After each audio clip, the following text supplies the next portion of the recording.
ધોરણ 6 વિષય ગણિત પ્રકરણ 8 દશાંશ સંખ્યાઓ તેમાં જ આપણે દેખીશું પ્રયત્ન કરવાનો દાખલો પાના નંબર 133 પર છે। તો દેખો 2 રૂપિયા 5 પૈસા અને 2 રૂપિયા 50 પૈસાને દશાંશ સ્વરૂપે લખો।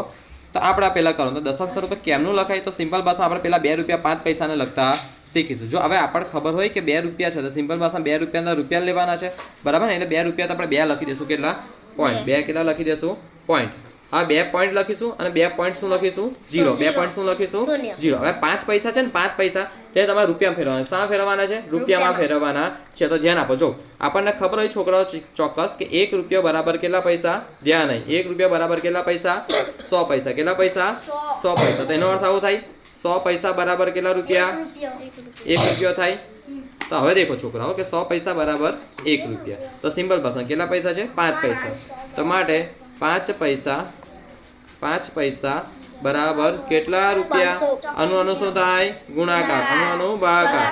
તો કે 5 ગુણ્યા 1 છેદમાં 100, 5 એકુ 5 છેદમાં 100 છેદમાં 100। હવે ધ્યાન આપો, 5 એકુ 5 છેદમાં 100, તો 5 એકુ 5 ને છે ને આવી રીતે પણ લખાય। જો 5 ને 5.00 આવી રીતે પણ લખાય।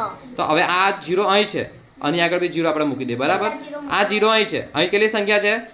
2। કેટલા શૂન્ય છે? 2 શૂન્ય છે। તો આપણે કેટલા શૂન્ય ડાબી બાજુ લઈ જવાના?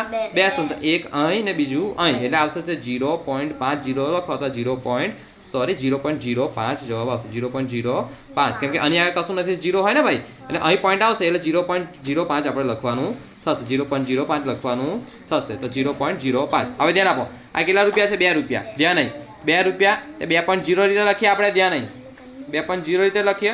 હવે ધ્યાન નહીં, વત્તા અહીં કેટલા છે? 0.05 વત્તા 0.05, એને કેમનું કરવાનું? 2.0 વત્તા 0.05। અહીં પણ કંઈ નથી, એક મિનિટ મૂકી દે તો પાછળ 5 અહીં, 0 અહીં ને 2 અહીં, માટલા નીચે માટલું, તો 2.05 રૂપિયા જવાબ આવે છે। આવડશે છે ને? આ રીતે કરવાનું છે, ફેરવતા આવડવું જોઈએ। હવે આપણે કરવાનું છે 2 રૂપિયા 50 પૈસાનું રૂપાંતર, બરાબર છે? તો સાદી ભાષામાં 2 રૂપિયા છે તો 2 રૂપિયાના રીતે લખાશે 2.00 રૂપિયા, રૂપિયા 2.0 અને 50 પૈસા છે આપણને ખબર છે। જો 1 રૂપિયા બરાબર કેટલા પૈસા? 100 પૈસા। તો આનું ઊંધું પણ થાય ને, 100 પૈસા બરાબર કેટલા રૂપિયા?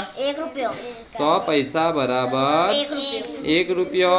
તો હવે આપણને ખબર છે, જો આ રૂપિયાનું ચિહ્ન છે ભાઈ, તો માટે કેટલા પૈસા છે? 50 પૈસા। તો 50 પૈસા બરાબર કેટલા રૂપિયા?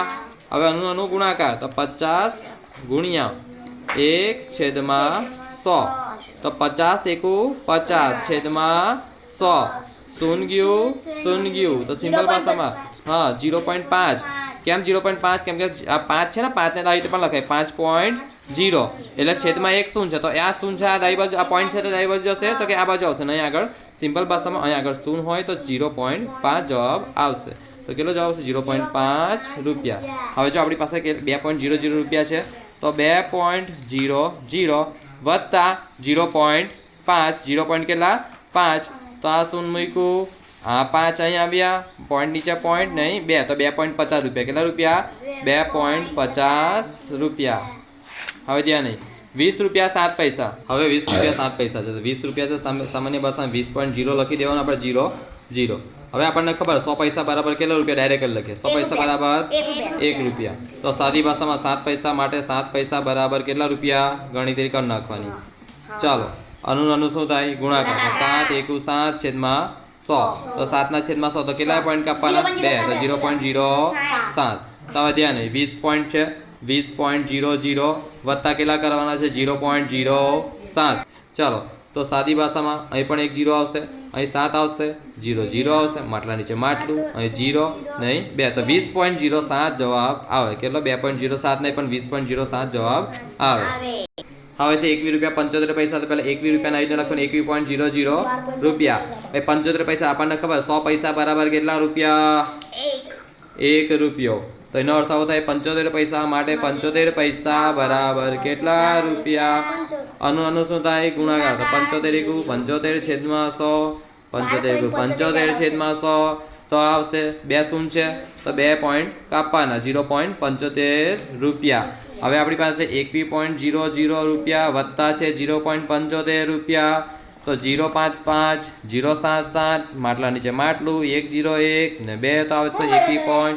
21.75 રૂપિયા 21.75 રૂપિયા. ઓકે,